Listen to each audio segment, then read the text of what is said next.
Well, hello, folks out there in YouTube land. Got a big show lined up for you. Let's get right on into it. All right, let's pull up this screen. Oh, yeah, we're going to talk about Bryce Young. We're going to talk about Cedric Tillman. We're going to talk about all things Alabama and Tennessee. Also, we're going to talk to a sports agent that I have brought on, and we're going to have an interview with Coach Saban as well. He came on last time, and he wasn't real happy with me, but he's agreed to come on again, and we'll see if we can have him in a little bit better mood, but I can make no promises. Look, it's Emperor Palpatine. I mean Nick Saban. So, we'll see how it goes. All right, let's start out with Cedric Tillman.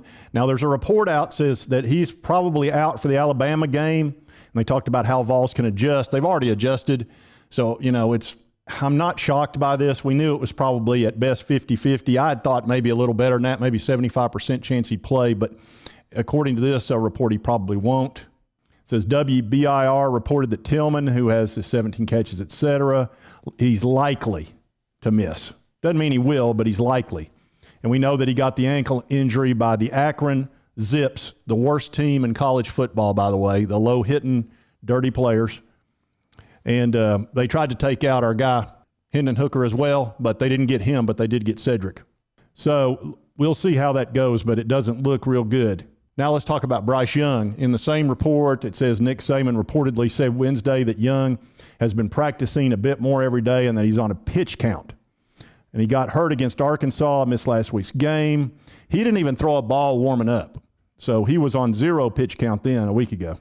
And they used Jalen Milroe as their backup quarterback. Now, he runs the ball really well, but passing-wise, it's not so good.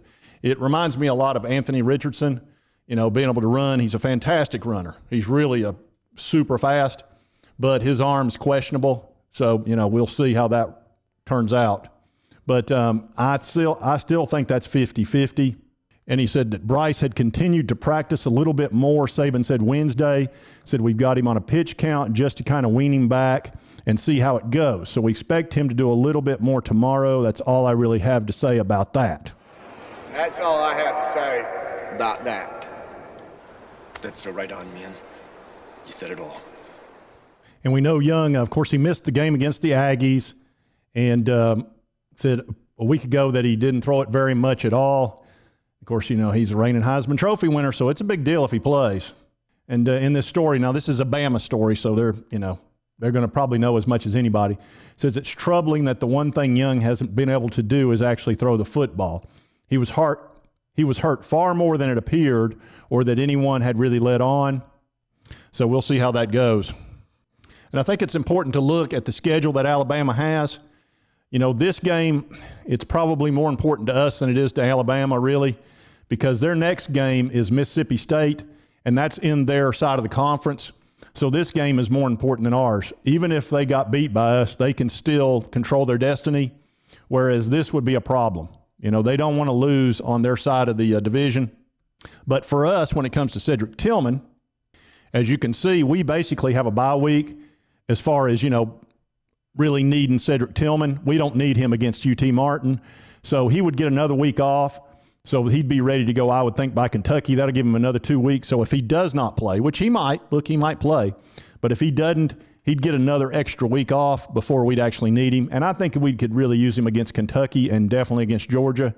So they're probably making that decision based on a lot of things. Now, I did bring on a sports agent who might explain the thinking behind both Bryce Young and Cedric Tillman's decision whether they should play if they're not 100%. And let's see what he's got to say about it. Do what? Do what? Yeah, I'll be there. Don't worry. I'll take care of those guys. I'll get them all squared away. Don't worry about it a bit. What? Oh, crap. Well, I've got to do this YouTube channel thing for this sports talk guy. You know what? Let me get back with you. Have my people call your people. Yep. Love you. Mean it. Okay. Oh, hey, Sports Talk Jay. Sorry, man, I was in the middle of cutting a multi-million-dollar deal like I'm always doing. Hey, look, not everybody can do what I can do. I can tell you that. Now, let's talk about Cedric Tillman and Bryce Young. Now, here's how I see it. You may see it completely different as a sports fan. I get that. But let me tell you how I see it as a sports agent. Bryce Young has probably got about $500 million in front of him over the next 10, 12 years in the NFL. I mean, starting quarterbacks in the NFL make about $30 million a year, and he's probably going to be a top 10 guy without any difficulty. So he's probably going to make 40 or 50 million a year after we get him past this crappy rookie contract deal. So my thinking is, do you really want to test that shoulder when you've got $500 million in front of you? I can tell you what my answer is and what I would advise him to do. Now let's talk about Cedric Tillman. Here's another guy that's a first-round draft pick. He's a wide receiver. So those guys make $20, $25 million a year if they're in the top 10.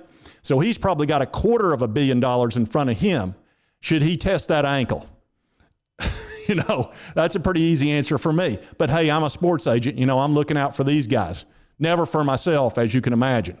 I might take just a skosh of a percentage from them, but that's all I would do. So I'm always looking out for their well-being, always. So like I said, that would be my advice to them, but you know, you probably aren't going to want to hear that, but I would think so. Well, all right. Hey, I appreciate that, Chuck. That was helpful information.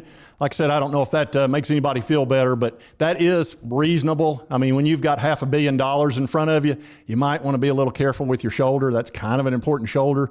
And then Cedric Tillman, you're going to need that ankle. So, and you got a bye week in front of you, basically. So, you know, look, these are competitive guys. As somebody that played Division I sports, your desire to play, even hurt, you know, is going to be strong. I mean, you want to play. I can tell you that's just the way it is. And yeah, I only played golf. I get that. But let me tell you something. You want to tee it up. And I know these guys do. So we'll see. We'll find out Saturday, I would think. Probably tomorrow we might find out as well. Now, I do also have Coach Saban on the horn here, and I got him on the satellite. Okay, we're going to have Coach Saban here in just a moment, and I'll start asking him a question here. Coach Saban, tell us about Bryce Young. What are you going to do there? You got him on a pitch count. You know, the guy's got $500 million in front of him. Do you really want to start him against UT when he's not 100%? So what do you say about that? Well, hello there, Sports Talk Jay. Imagine that. You're not asking a question about a game. You're asking about Bryce Young's injury. That's all you folks in the media want to talk about. Is Bryce Young going to be okay? No. Never a decent question about the game. Nobody wants to talk about the game. I'm shocked. I'm getting tired of doing this charity work, basically, is what I consider coming on your channel. And these stupid questions you keep asking me. Look, maybe he'll play, maybe he won't. I got him on a pitch count. What more do you want to know? You think I got a crystal ball I can tell you the future? You think I don't know that he can make $500 million? You don't think I have that in my mind? I do care about the guy, okay? You know, he won me a national championship and he won the Heisman. I am a little bit concerned about his health. So why don't you just back off there, Sports Talk Jay? This may be the last time I come on this channel if you keep this crap up. I'll just tell you that. All right. Well, thanks a lot for being on the show, Coach Saban. I'm sorry I keep making you mad, but I can't help ask about Bryce Young. I mean, he's the Heisman Trophy winner, and he's clearly got a shoulder injury that's significant. You kept him out of a game, and now you got him on a pitch count. But here's the thing. He's not a pitcher. You know, when a pitcher goes up on the mound, nobody's going to hit him. When you play in the SEC as a quarterback, you're going to get hit. So, you know, I don't know that I'd want my guy out there with a banged-up shoulder getting hit by some guys that are 240 pounds and can run like the wind. But, you know, that's me. I'm a more cautious person. So you do what you think's best for him, but thanks for coming on the show. Sorry I made you mad. All right, folks, so we're 48 hours away from this big game. I think exactly, yeah, it's 3 o'clock as I do this video. So what, we're 48 hours and 35 minutes away from a big game. I like our chances. I know they've got them favored by 8 points, but I think that's assuming Bryce Young plays. If he doesn't, it's probably right down the middle. But you know what? Part of me wants him to play, so that way there are no excuses. You know, I guess we'd have an excuse about Cedric Tillman, but you know what? If we lose, we lose. That's just the way it goes. But I sure do like our chances. And here's the thing about the Vols. If there's one thing we are dangerous. That's right. Man, I am dangerous. That's right. We are a dangerous team. We can score fast and we can score often. So if we can somehow keep this offense that they've got under wraps, like we did with LSU, you know, we'll see. Look, it's Alabama. It's just going to be tougher on both sides of the ball.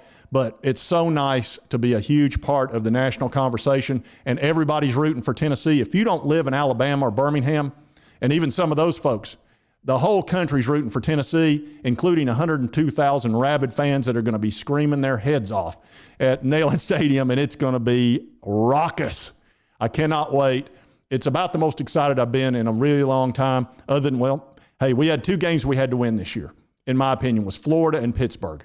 Florida because we had to beat them, and Pittsburgh for the national attention that it gave us because beating them on the road was great. Now, I didn't expect the LSU win. We're now 5-0. I had us 4-1 before we started the season with us losing at LSU at Death Valley. So we're already 1 game better than I thought, and I had us at 9-3. So I guess I have to move us to 10-2. Now, it assumes that we don't have any more major injuries or anything like that. But hell, you just never know. But 10-2 is very much in our future. And if we beat Alabama, 11-1, and we got to play Georgia and Kentucky. So, man, very exciting season, and I know you're fired up. And if you like this content, be sure to hit that like button. Lets me know to continue to cover the Vols. And if you haven't subscribed, hit that subscribe button. I'd appreciate it. And we'll see you next time on Sports Talk Jay.